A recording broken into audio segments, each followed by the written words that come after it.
आयकर रिटर्न यानी कि ITR दाखिल करने की प्रक्रिया शुरू हो गई है।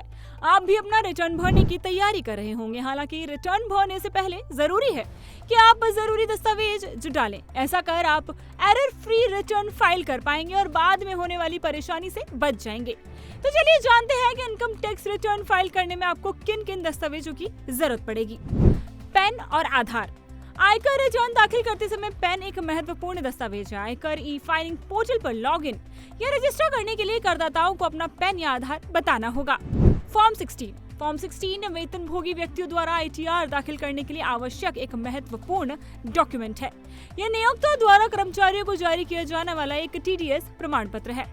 बैंकों से प्राप्त फॉर्म 16A और अन्य TDS प्रमाण पत्र। अन्य आय जैसे कि सावधि जमा, आवर्ती जमा, लाभांश आदि से अर्जित ब्याज पर अगर टैक्स उस फाइनेंशियल ईयर के दौरान काटा गया है जिसके लिए टैक्स रिटर्न दाखिल किया जा रहा है, तो बैंकों, कंपनियों और अन्य वित्तीय संस्थानों को फॉर्म 16A जारी करना होगा।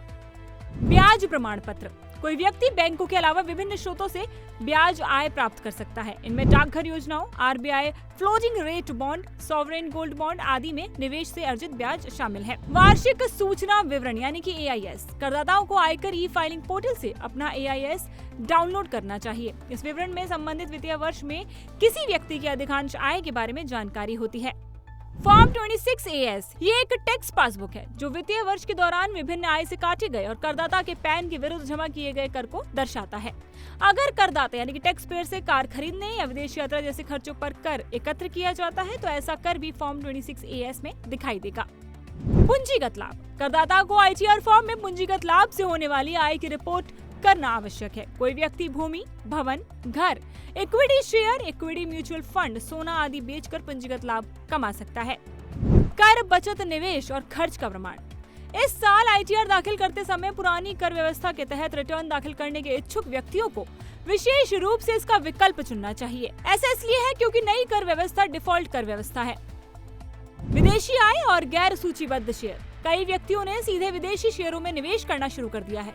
अगर विदेशी शेयर से कोई पूंजीगत लाभ या लाभांश होता है तो ऐसी जानकारी ITR में रिपोर्ट की जानी चाहिए। निवासी व्यक्तियों के लिए ITR में विदेशी संपत्तियों की रिपोर्ट करना बहुत जरूरी है। बैंक खाता। करदाता को वित्त वर्ष 2023-24 के दौरान अपने सभी बैंक खातों की जानकारी देनी होगी। आयकर रिफंड हो या ना हो, बैंक खातों की जानकारी देना अनिवार्य है। बैंक खातों की जानकारी देते समय बैंकों के नाम, खाता संख्या, खाता प्रकार और IFSC कोड का उल्लेख करना बिल्कुल न भूलें।